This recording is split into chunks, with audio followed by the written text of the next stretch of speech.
Prayer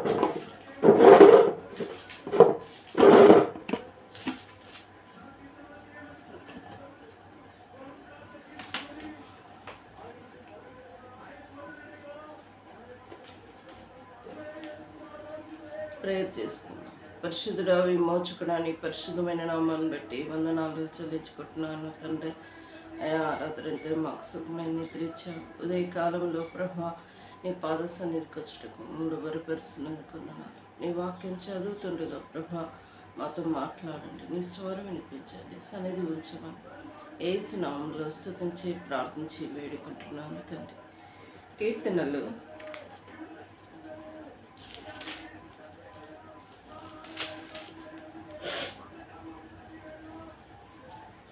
71వ అధ్యాయం.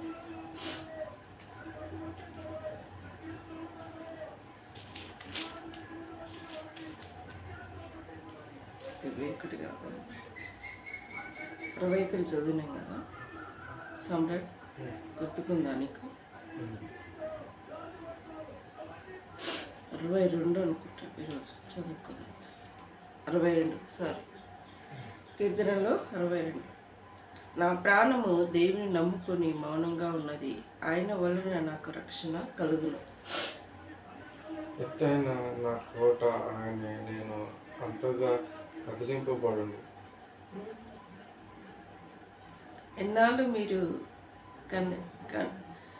కననిపై బడుదురు, ఒడుగుచున్న గోడను పడబో కంచెను ఒకడు పడద్రోయినట్లు మీరందరూ ఎన్నాళ్ళు ఒకరిని పడద్రోయ చూదురు.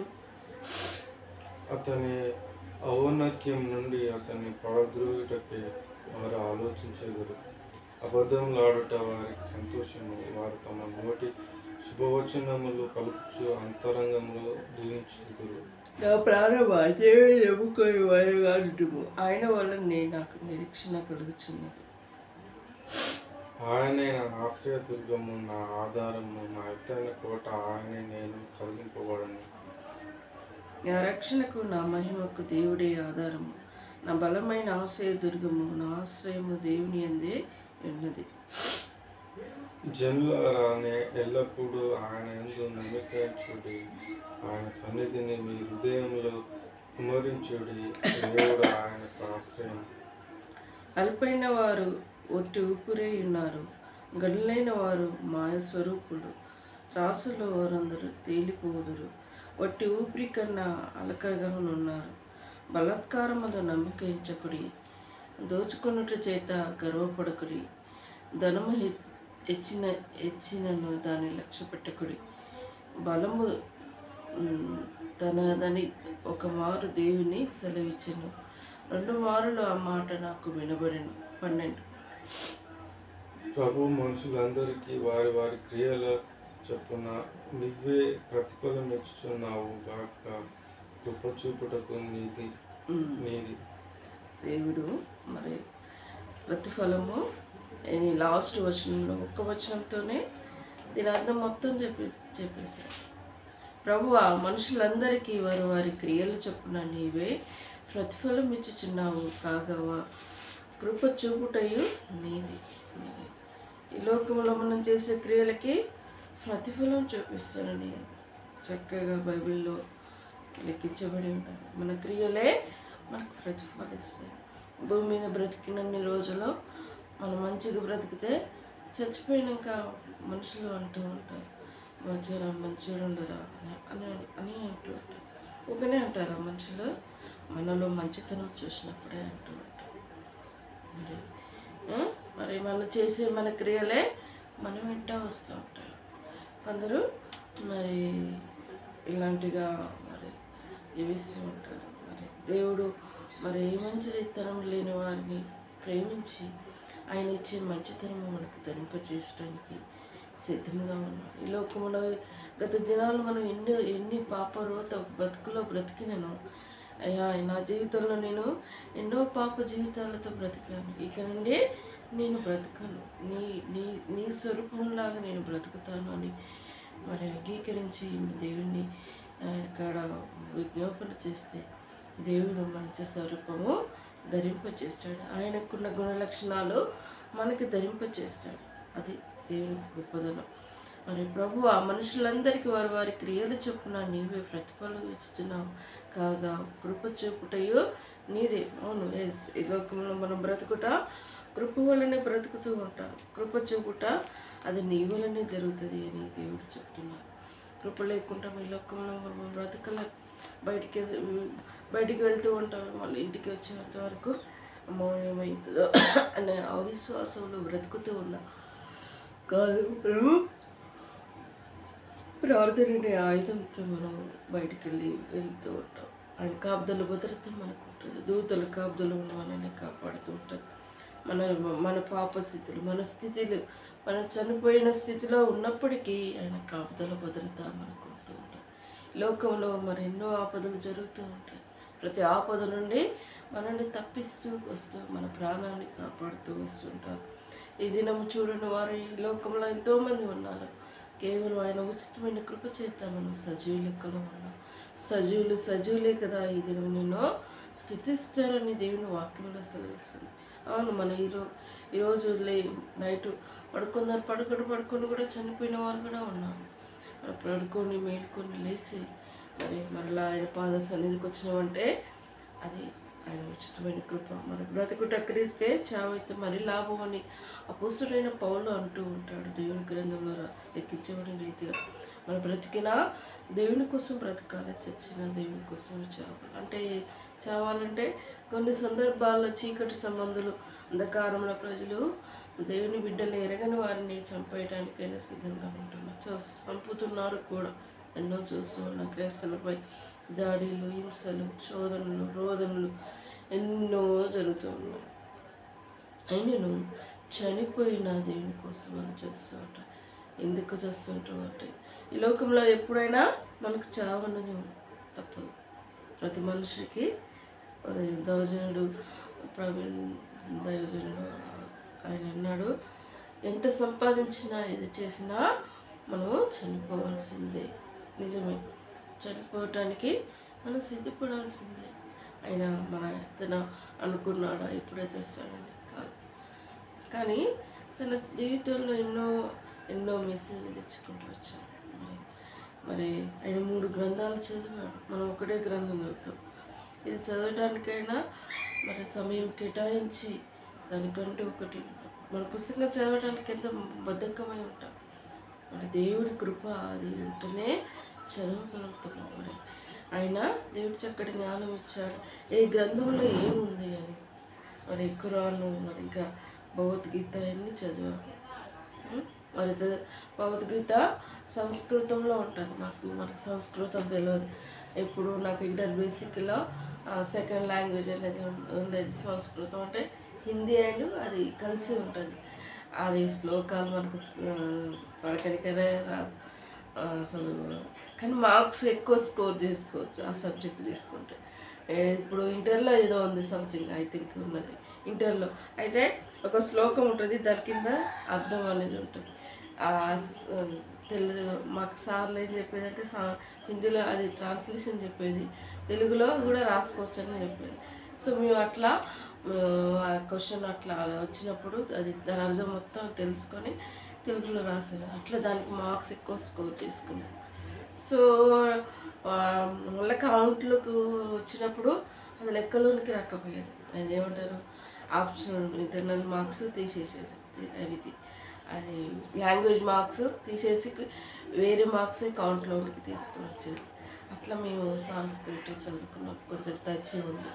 సో అది మనకు చదవనికి రాదు. అలాంటిది దైవజనుడు మరి చక్కగా భగవద్గీత సంస్కృతం చదివిండు. సంస్కృతం ఎలా ఉంటాయి, వాళ్ళు బ్రాహ్మణ్స్ చదువుతారు, వాళ్ళకి తెలుసు భగవద్గీతలో తద్రక్తం పుణ్యదానం పాప అది ఏదో శ్లోకం ఉంటుంది, అది కూడా వాళ్ళు చదివారు. యేసుక్రీస్తు నిజమైన దేవుడని కూడా వారికి తెలుసు, కానీ సత్యంలోనికి రావడానికి ఇష్టపడరు. చూసావా, ఇప్పుడు సత్యంలోనికి రావడానికి వారు మొక్కే దేవుళ్ళని విడిచిపెట్టలేదు. ఒక వ్యక్తి మన కేరళ అంకుల్ చూసాను, ఎప్పుడు మన సత్పల్లె ఉండలే అంకులు బ్రాహ్మణ వ్యక్తి, దేవుని నమ్ముకున్న వ్యక్తి. ఆయన దేవుడు ఎట్లా తెలుసుకున్నాడో కానీ ఆయన ఇంట్లో నుంచి తరిమి వేయబడి ఆయన నేను దేవుని విడిచిపెట్టలేదు. సేవకుడిగా ఒక మిషనరీ దాంట్లో చేరి సేవకుడిగా తర్పూజ పొంది సేవకురాలను చేసుకొని సువార్త చేసి ఎన్నో సంఘాల్లో సేవ చేసి మరి సత్తుపల్లికి ఎట్లా ప్రాంతానికి వచ్చినప్పుడు మనం వెళ్ళాం. అంకుల్ సాక్ష్యం చెప్పినప్పుడు అయ్యా నేను ఆశ్చర్యపోయాను. బ్రాహ్మణ్స్ అంటే పూజ చేసిన వ్యక్తి వాళ్ళ అమ్మ వాళ్ళు వారి బంధువులు ఎవరు అంగీకరించలేదట, కానీ ప్రార్థన చేస్తుంటారు. కొంతమంది వాళ్ళ అమ్మకాడికి మననే మహిళలో కొనుగోడు అని చెప్పి వాళ్ళ బంధువుల గారికి వెళ్ళినప్పుడు వెళ్తూ ఉంటాడట, కానీ ప్రార్థన చేస్తుంటాడు. చూసావా, దేవుడు ఎరిగిన వాళ్ళు భగవద్గీతలో లిఖించబడి ఉన్నది, కానీ వాళ్ళు సత్యంలో నడవడానికి ఇష్టపడరు. తద్రక్తం పరమాణం అని నాకు ఇప్పుడు ఆ శ్లోకం రావట్లేదు, కానీ ఉన్నది. ఈ పాపం పోవడానికి ఒక మంచి పాపం లేని రక్తం చిందించాలి అని ఉన్నది. చిందించిన రక్తం ఎవరు ఈ లోకంలో ఎవరైనా ఉన్నారా అంటే ఎవ్వరూ లేరు. యేసుక్రీస్తు అని మరి అని ఉండబడింది దాని అర్థం. కానీ అంగీకరించారు. యేసుక్రీస్తు నిజమైన దేవుడిని ఒప్పుకోరు. కానీ కొందరికి తెలిసబడుతుంది, నిజమైన సత్య మార్గం అని తెలుసు కూడా, కానీ రావటానికి ఇష్టపడరు. చూసావా, ఈ మార్గంలో నడచడానికి మన తప్పులు చూస్తుంటారు. ఏ పలానా వ్యక్తిగా ఉండే కదా అని ఎన్నో శోధనలు వస్తాయి, అట్లా కూడా వస్తాయి అని అంటే ఆ శోధనలు నిలబడిన వాడే గొప్ప దైవజనులుగా దేవుడు వాడుకుంటూ ఉంటారు. భగత్ సింగ్ గారు హైదరాబాద్ ప్రాంతానికి, ఇండియాకి, ఇక్కడ ఆయన పాకిస్తాన్ వ్యక్తి, ఆయన పంజాబీ వ్యక్తి, ఒక ఎవరు అది సిక్కుల మతానికి చెందిన వ్యక్తి. ఆయన ఎలా నమ్ముకున్నాడు? ఆయన మరి క్రైస్తవ మిషనరీలోనే చదువుకున్న వ్యక్తి. వాళ్ళమ్మ ఎప్పుడు పెద్ద 2 ఇంజనీరింగ్లు అటు మంచి ఆ రోజులలో గొప్ప బంగారు పెట్టెలో ఆయన సిగరెట్లు తాగేటంట. అలాంటి ధనవంతుల కుటుంబంలో పుట్టిన వ్యక్తి. అలాంటి వ్యక్తిని దేవుడు దర్శించాడు, ఆయన మార్చేశాడు. అలాంటి వ్యక్తిని మార్చేసిన వ్యక్తిని ఆ ఇంట్లో తరిమి వేయడమ్మా, నేను ఇది బైబిల్ చదవలేక దేవుని నమ్ముకోలేక నేను ఉండలేనమ్మా అంటే అయితే నా తండ్రి తరిమేశాడు రా అంటే ఇష్టమే, నాకు అవసరం లేని తల్లిదండ్రులతో ఇంట్లో నుంచి బయటికి తరివేయబడిన స్థితి. ఆ నైట్ ఆయన బయటికి బయలుదేరాలట, ఎక్కడ తెలియదు, ఏ ప్రాంతానికి వెళ్ళిందో తెలియదు. దేవుని స్వరం వినబడుతున్నారు, భక్సింగ్ ఏ ప్రాంతానికి వెళ్ళాను. ఆయన స్వరం దేవుడు వినే వాక్యాన్ని దేవుడు ఇచ్చాడు. ఆయన స్వరం విన్నాడు, ఆయన సంఘాలను ప్రార్థించాడు. ఆయన ద్వారా కట్టబడిన సంఘాలు ఈనాడు ఎన్నో ఉన్నాయి ప్రపంచం. హెబ్రోన్ ఫెలోషిప్ భక్సింగ్ గారిని పేరు పడిందంటే అది గొప్ప దైవజనుడి కృప. ప్రార్థన చేసి ఆయన స్వరం వినేది. ఈ ప్రభా ఈ భక్సింగ్లో ఈ ప్రాంతంలో ఒక వ్యక్తి నా కోసం వెయిట్ చేయించున్నాడు ఏదో అని చెప్తే ప్రభా ఎక్కడికి వెళ్ళాలి అని ఆయన స్వరం వినేది. పైసలు ఉండకపోయేదట, కానీ దేవుడి మాట విని వెళ్ళేది. ఆ టైంలో ఆయనకు ఈ ట్రైన్ టికెట్ అయినా, ఎయిర్పోర్ట్ టికెట్ అయినా పలానా వ్యక్తి కోసం అలా దేవుడు ఈరోజు ఎవరో భక్సింగ్ ఆట పిలిచి ఆయనకు టికెట్లు చేసి వెళ్ళేదట. అట్లా దేవుడు ఆయనని వాడుకున్నాడు. ఆయన గొప్ప సాక్ష్యం, ఎంత గొప్ప సాక్ష్యం అంటే ఇంకా ఆయన జీవిత చరిత్ర చదివితే ఏ రోజు ఎప్పుడు ఏం జరిగినది, దేవుడు ఏ విధంగా మొత్తము ఆయన జీవిత చరిత్ర ఉన్నది. అందుకోసం భక్సింగ్ అంటే గొప్ప పేరు పొందిన వ్యక్తి, ఆయన స్వరము విన్న వ్యక్తి, ఆయన ఎరిగిన వ్యక్తి. అందుకోసం ఆయన చనిపోయినప్పుడు ఆకాశం నుండి ఒక ఇంద్రధనుస్సు ఏర్పడినట్టు తెల్లపారు. అసలు అందరూ ఎంతమంది ఆయన చనిపోయినప్పుడు ఎంతమంది, అసలు అంతమందిని కంట్రోల్ చేయడానికి పోలీసు వాళ్ళు కూడా అవసరం లేకపోయిందట. ఒక క్రమము పద్ధతి. ప్రార్థన చేయాలంటే మోకరించి ప్రార్థన చేస్తారు చక్కగా క్రమంగా.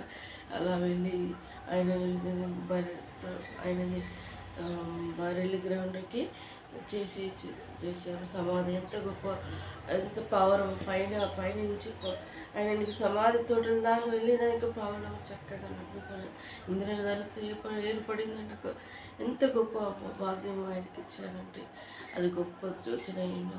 ఈనాడు కూడా దైవజనులు ఉన్నారు, లేరని కాదు.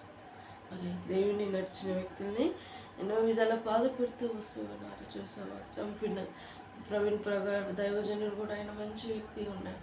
ఆయన ఇన్ని చేస్తున్నాడు. ఆయనని వ్యర్థంగా ఎన్నో చేసి చంపేశారని చెప్పినా కూడా ఎవరు ఆయన దుష్ప్రచారం చేశారు. తాగుబోతాడు, ఎన్ని రూమర్స్ క్రియేట్ చేశాడు. కానీ జీవంగల దేవుని ఆయనకు తెలుసు. ఆయన చచ్చినాడు ఎంతమంది జనం వచ్చారంటే చెప్పలేనంతమంది, ఎంతమంది అన్ఎక్స్పెక్టెడ్ ఇంతమంది స్పందించబడిన దైవజనుడు రెండో వ్యక్తిగా ఆయన మారిపోయాడు. దేవుడు గొప్ప దైవజనంగా ఎంచుకున్నాడు. ఆయనతో పరిచయం చేశాడు. దేవుడు ఈ మాటలో దీవించి ఆశ్రయించుగాక. ప్రార్థించుకున్నాడు. పరిశుద్ధుడా, విమోచకుడా, నీ పరిశుద్ధమైన నామాన్ని బట్టి వందనాలు. తిరిగి ఈ రోజు కోసం మమ్మల్ని సిద్ధపరిచావు ప్రభా. నువ్వు ఇచ్చిన వాక్యం గొప్పదైన నీ కృప లేనిది ఈ లోకంలో బ్రతకలేమని సెలవిచ్చావు తండ్రి. నీకు వందనాలు. కృప చేత మమ్మల్ని బ్రతికించుకున్నందుకు వందనాలు. తిరిగి ఈ రోజు కోసం సిద్ధపరిచినందుకు వందనాలు. మా చదువుల్లో మా భవిష్యత్తు ప్రణాళిక నేను ఏర్పాటు చేసినందుకు స్తుతిస్తున్నాను ప్రభా. ముఖ్యంగా మా విషయంలో సహాయపడండి. తమ ఎగ్జామ్ ఇంటిమేషన్ కార్డు ప్రభా, నేను ఎప్పుడు ఏ రోజు ఈమెయిల్ కోసం కనిపెడుతున్నాం ప్రభా. సహాయపడండి. నీ చిత్తం బయలుపరుస్తుంది. తన ఎగ్జామ్ రాష్ట్రకు నీ చిత్తం సహాయపడమని ప్రార్థిస్తున్నాను. నీ చిత్తంలో తనని నిలబెట్టమని నీ పాద సన్నిధిలో మనం పెట్టుకుంటున్నాను. ఇది తప్ప తన జాబ్ విషయంలో దేవ సహాయపడండి. మ్యారేజ్ విషయంలో కూడా మార్గం సరళపరచండి ప్రభా. లాజరును నీ చిత్తంలో ఉంటే ఒకసారి వచ్చేటకు నడిపించండి. నీ చిత్తంలో ఉన్న వారి ఇంటికి నడిపించమని ప్రార్థిస్తున్నాను. నా దేవ, నా గృహంలో సంతోషాన్ని నింపండి ప్రభా. నీ విషయంలో నా విషయంలో కూడా నేను కూడా బెంగళూరు ప్రొఫెసర్ విషయంలో ఆ వ్యక్తి కోసం నేను నైట్ ఇచ్చాను ప్రభా. నీ చిత్తంలో తనకు సమాధానం సంతోషం ఉంటే ప్రభా, తనతో నేను జతపడిగానే ఉంటే ప్రభా, అని ఒకసారి నలుగురికి వచ్చేటకు సహాయపడి దేవాన్ని ఇంతకన్నా ఏం చేయలేను అయ్యా. నీ చిత్తం కాకుండా యూసెఫ్ ప్రపోజల్కి ఓకే చెప్తాను ప్రభా. ఇదే నాకు 2 ఆప్షన్, ఇంతకన్నా ఏది లేదే ప్రభా. నీ చిత్తమే నా ఇలా జరిగించండి. గృహంలో సంతోషాన్ని నింపి నీ నామకీర్తి ఘనత తెచ్చుకోండి అయ్యా. శక్తికి తంత్రాలు అయిపోవచ్చండి. నేను ఎరిగిన బిడ్డలు ప్రభా, నీ బిడ్డలు ప్రభా. మా తల్లిదండ్రులు మా కోసం విజ్ఞాపన చేయకపోయినప్పటికీ మా పరులకు తండ్రి ఇంకా ఉన్నామని నమ్ముతూ ముందుకెళ్తున్నాం ప్రభా. నిజంగా వీరి దేవుని ఎరిగి ఉన్నారు. వీరిలో గొప్ప కార్యం జరిగిందని అనేకులు ఆశ్చర్యపోయే రీతిగా మా వివాహాలు జరుగుటకు మార్గం సరళపరచమని సహాయపడమని, శత్రుకు తంత్రాలు అయిపరచమని, గృహంలో సంతోషాన్ని నింపమని, ఇచ్చిన సమయాన్ని బట్టి చేస్తాను. నీ క్రియార్థ పూజిస్తూ ఆరాధించుకుంటూ యేసు దివ్యమైన నామములో అతి వినయంగా స్తుతించి ప్రార్థించి వేడుకుంటున్నాను తండ్రి. యేసు రక్తమే జయం, సిల్వ రక్తమే జయం. యేసు నా సంపూర్ణ విజయం కలుగునుగాక. అపవాది క్రియల అనంతం నాశనమగునుగాక.